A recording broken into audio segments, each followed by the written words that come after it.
Welcome to the Multimedia Resource Channel, bringing you online videos and information featuring head and neck cancer research. In this episode, Dr. Cohen talks about the head and neck cancer studies currently featured on the channel. Dr. Cohen is a principal investigator for the studies.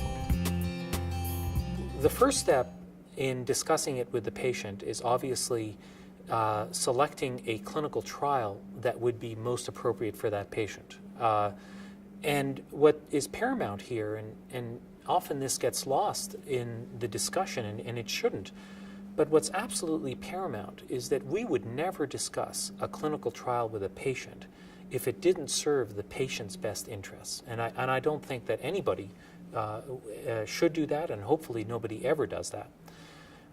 It's something that we also need to clarify for the patients and their families, that really the reason that we're talking to them about this specific study is because it serves their best interests. This is the study that is best for them, obviously, in our opinion. So when we begin to talk to the patient, the first thing, obviously, that we'll talk about is, in one way or another, what's the study trying to address? What's the hypothesis?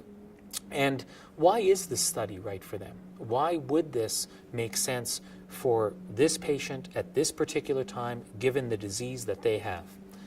After talking about that, we then get into the nitty-gritty, if you will. All of these details have to be provided to the patient so that they can make an informed consent in terms of their participation. And the other thing that I always tell patients is that they are never committed to the point where they can't uncommit or get out of the study.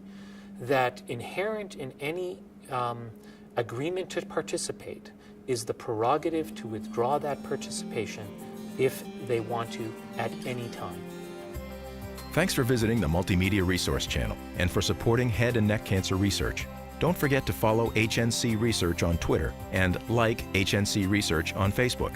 Or to see if you may be eligible to participate in a featured head and neck cancer study, visit hncstudies.com.